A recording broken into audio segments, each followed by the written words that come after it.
बिस्मिल्लाहिर्रहमानिर्रहीम। अस्सलाम वालेकुम डियर स्टूडेंट्स। आज हम अपना जो बेसिक फायर सेफ्टी का कोर्स है उसका लेक्चर नंबर 2 पढ़ेंगे। जैसे कि आपको मैंने पहले बताया कि फायर होती क्या है और इसको बुझाने के लिए क्या क्या तरीके इस्तेमाल हो सकते हैं। इसमें जो सबसे आसान और अच्छा तरीका ये होता है कि आप फायर एक्सटिंग्विशर को इस्तेमाल करते हैं।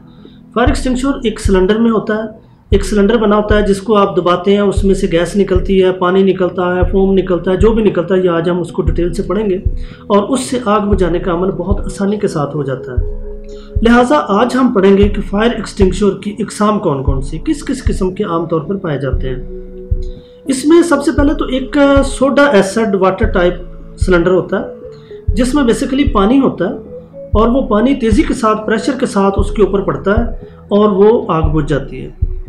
लेकिन ये सिर्फ जो है ए क्लास फायर के लिए इस्तेमाल होता है। ये हम डिटेल में अगले लेक्चर में पढ़ेंगे ए बी सी बेसिकली क्या चीज़ें हैं। तो इसमें होता ही है कि इसमें जो है वो एक सोडे का महलूल बना होता है और उसके अंदर एक तेज़ाब की बोतल होती है। तेज़ाब की बोतल इस तरह से लगी होती है कि आप जिस वक्त उसको चलाना होता है तो आप उसको ज़ोर से ज़मीन के ऊपर मारते हैं और वो बोतल जो है उसके अंदर खुल जाती है और फिर उसको पकड़ते हैं और वो प्रेशर के साथ पानी जो है वो निकल जाता है। ये एक ही वक्त में शुरू होगा और सारा निकलने के बाद ही ख़त्म होगा। लिहाजा ये वैसे ये आजकल तरीका पुराना हो चुका है, अब ये हम रिकमेंड नहीं करते और ज़्यादा ये मार्केट में भी नहीं मिलता। लेकिन बहरहाल क्योंकि एक टेक्नोलॉजी है ये मैं आपको बता रहा हूँ, कुछ जगहों पर इसका इस्तेमाल बहुत ज़्यादा अहम हो सकता है।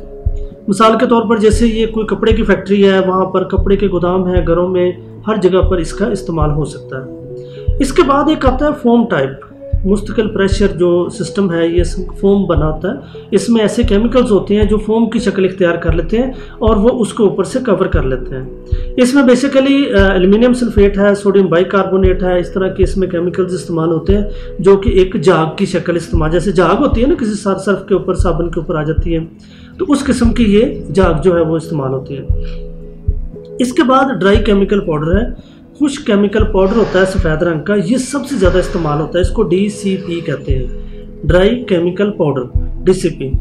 ये जो है बेसिकली कवरिंग मेथड भी करता है और ये उसको आग को बुझाने के लिए सबसे बेस्ट इसलिए है कि ये A क्लास को भी बुझा देता है, B क्लास को भी, C क्लास को, हर किस्म की आग को बुझाने के लिए ये एक बेस्ट तरीका है। इसका सिर्फ एक इशू होता है कि इसके जो पाउडर है वो गंदगी बहुत ज़्यादा फैला देता है, बहुत ज़्यादा हर तरफ जो पाउडर वो ज़मीन को सफ़ेद कर देगा, चीज़ों को ख़राब कर देगा। ये बहुत अच्छा केमिकल ये इस्तेमाल है, लेकिन इसको सिर्फ जो अब कंप्यूटर है हमारा या हमारी कोई मशीन है उसके अंदर आग लग गई या हम उसके अंदर ये प्रेशर से मार देंगे तो ये इतना पाउडर उसके ऊपर कर देगा कि उसकी सफाई बाज़ का नामुमकिन हो जाती है। लिहाजा ये आम घरों में आग लगने, फैक्ट्रियों में, दफातर में ये बहुत ठीक है, लेकिन अगर इलेक्ट्रॉनिक्स की फायर होगी तो उसके लिए हम अगला तरीका इस्तेमाल करेंगे जो भी मैं आपको बताऊँगा, और वो होता है कार्बन डाइऑक्साइड। कार्बन डाइऑक्साइड एक गैस है, ये हमारी फ़ज़ा में पाई जाती है और आम तौर पर इसकी कमी के बगैर, इसकी अगर ज़्यादती हो जाएगी तो ऑक्सीजन कम हो जाएगी, ऑक्सीजन कम होगी तो आग बुझ जाएगी। आम तौर पर 20 से लेकर 25% तक ऑक्सीजन हमारी आम फ़ज़ा में पाई जाती है, हर जगह पे लेवल मुख्तलिफ हो सकता है। तो जो ऑक्सीजन का लेवल है वो 20 से 25% है। अगर हम वहाँ पर कार्बन डाइऑक्साइड स्प्रे कर देते हैं तो उससे ऑक्सीजन का लेवल जो है वो 12% से कम हो जाता है और ये कानून है कि अगर 12% से लेवल कम होगा तो आग बुझ जाएगी। लिहाजा जिस वक्त हम ऑक्सीजन को ख़त्म कर देते हैं, ऑक्सीजन इस्तेमाल भी हो रही है प्लस कार्बन डाइऑक्साइड की ज़्यादती होने की वजह से ऑक्सीजन का लेवल कम होगा तो वो आग बुझ जाएगी। लिहाजा मशीन के अंदर, सिस्टम के अंदर, कमरे के अंदर किसी ऐसी जगह पे जहाँ पे कि ऐसी चीज़ें हों जिनके ख़राब होने का खदशा हो DCP की वजह से, तो आप उसके लिए कार्बन डाइऑक्साइड इस्तेमाल कर सकते हैं। कार्बन डाइऑक्साइड का एक साइड इफ़ेक्ट ये है कि ये अगर बंद जगह है कोई और वहाँ पे देखें ना, आग को जलने के लिए 12% से ज़्यादा ऑक्सीजन चाहिए। इसी तरह हमें सांस लेने के लिए 12% से ज़्यादा ऑक्सीजन चाहिए। इसका मतलब है कि अगर आग बुझ जाएगी और उस दौरान में हम भी उसी जगह पर मौजूद होंगे, जो हमारा बंदा है वो वहाँ पे मौजूद होगा, तो वो उसकी जान को भी ख़तरा हो जाएगा। लिहाजा अगर कार्बन डाइऑक्साइड का स्प्रे करना मजबूरी हो, आग लगी हो कोई ऐसी जगह पे, तो सबसे पहले अपने लिए ओपन एरिया को तलाश करें कि आप वहाँ से भागेंगे कैसे, उसको स्प्रे करके कैसे भागेंगे। मेडिकल में मैंने बताया था कि इसका डायरेक्ट जो प्रेशर है वो इंतहाई ख़तरनाक है। मेरे साथ एक वाकया हुआ था, वो मैंने फर्स्ट एड के लेक्चर में डिस्कस किया कि वो मैंने सिलेंडर कार्बन डाइऑक्साइड वाला चलाया, वो लीक था, उसके अंदर वाशर नहीं थी, 5 रुपए की वाशर थी, जो उस बंदे ने गलती की इतराफ़ भी किया बाद में कि जी वो मुझे याद नहीं रहा। वो वाशर की ना होने की वजह से वो जो कार्बन डाइऑक्साइड कूलिंग कंडीशन में थी। नॉर्मल तो कार्बन डाइऑक्साइड हमारे अंदर जा रही है, हमारे अंदर से आ भी रही है, लेकिन जब वो अंदर गई तो उसने मेरे यहाँ पर इन्फेक्शन, जलन पैदा कर दी। ये अगर हमारे हाथ के ऊपर पड़े तो उसको भी जला देती है, थोड़ा सा जल्द ऊपर से ब्लैक हो जाती है।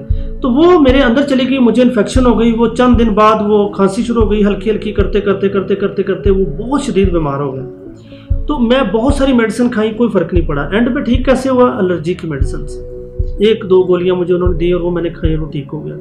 तो बेसिकली ये कार्बन डाइऑक्साइड का थोड़ा सा ये एक एहतियात भी लाजम होती है, लेकिन ये आमतौर पे रेडियो स्टेशन में, पावर स्टेशन में, जो हमारे इलेक्ट्रॉनिक्स की जगह हैं उनके अंदर ये बहुत ज़्यादा जो है ये इस्तेमाल होते हैं। तो लिहाजा इसको रखना भी ज़रूरी है, लेकिन बस थोड़ी सी एहतियात करें। इसका फ़ायदा ये है कि जो डीसीपी सिलेंडर था ना हमारा, उसको अगर एक दफ़ा आपने चला दिया ना तो वो ख़त्म होकर ही ख़त्म होगा, ना ही भी आप चलाएंगे, थोड़ा सा इस्तेमाल करके छोड़ देंगे तो गैस लीक हो जाएगी, दोबारा से उसको रिफ़िल करवाना पड़ेगा। लेकिन जो कार्बन डाइऑक्साइड है इसका ये फ़ायदा है कि थोड़ा सा इस्तेमाल करें और उसके बाद उसको रहने दें, जब तक वो बार बार इस्तेमाल कर सकते हैं। जब मुकम्मल ख़त्म हो जाए तो आप उसको सही करवा सकते हैं। तो इसके बाद हमारा जो आखिरी टॉपिक है वो ये है हेलोट्रॉन। NFPAA का अदारा है, आप नेट से सर्च करें, लाजमी सर्च करें, इसको देखें। उन्होंने बहुत सारे रूल्स बनाए हैं, बहुत सारे उन्होंने स्टैंडर्ड्स मुकर्रर किए हैं। ISO की तरह उन्होंने आग के ऊपर बहुत ज़्यादा काम किया। वो basically national fire protection association है, NFPA। तो ये वेबसाइट से आप सर्च करें, इनकी वेबसाइट है, इनकी बहुत ज़्यादा डिटेल में मौजूद है। अगर आपकी इंग्लिश अच्छी है तो इसको आपको बहुत ज़्यादा बेनिफिशियल होगा, आपके लिए साबित होगा। तो ये इन्होंने इलेक्ट्रॉनिक्स के लिए, इलेक्ट्रिकल आलात के लिए और इस तरह की चीज़ों के लिए इन्होंने एक चीज़ मुतारफ़ करवाई, उसे हेलोट्रॉन कहते हैं। हेलोट्रॉन बेसिकली एक गैस है।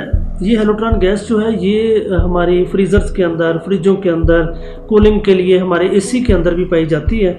इसके मुख्तलिफ मॉडल्स हैं, जैसे हेलोट्रॉन 1211 है, एक हेलोट्रॉन 1301 है। ऐसे मुख्तलिफ किस्म की इसकी जो है वो मॉडल्स, इसकी गैस के मुख्तलिफ किस्म के सैम्पल्स हैं। तो इनसे ये है कि ये एक ऐसी गैस है जो इन्होंने इस तरीके से इसको बनाया कि ये जाकर कूलिंग भी कर देती है, कवरिंग भी कर देती है और आग को बुझा देती है।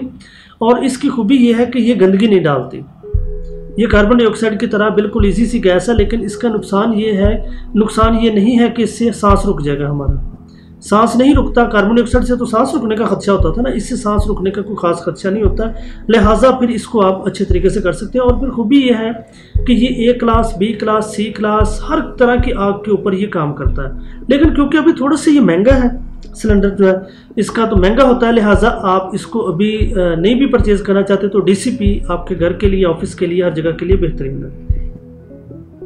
इसके बाद जो अगला तरीका ये होता है कि आपकी सैंड बकेट्स होती हैं, जो कि आपने घरों में अक्सर दफ्तरों में देखा होगा। आजकल रवाज इसलिए कम हो गया कि टेक्नोलॉजी जदीद हो गई है, लेकिन उससे पहले ये होती थी, जैसे आपको तस्वीर में भी नज़र आ रही है कि इसके साथ बाल्टियाँ लगी होती हैं, इनके अंदर रेत पड़ी होती है। अगर कोई आग लगे तो फौरी तौर पर इनको पकड़ कर रेत के साथ ऊपर डाल के आग बुझाई जा सकती है।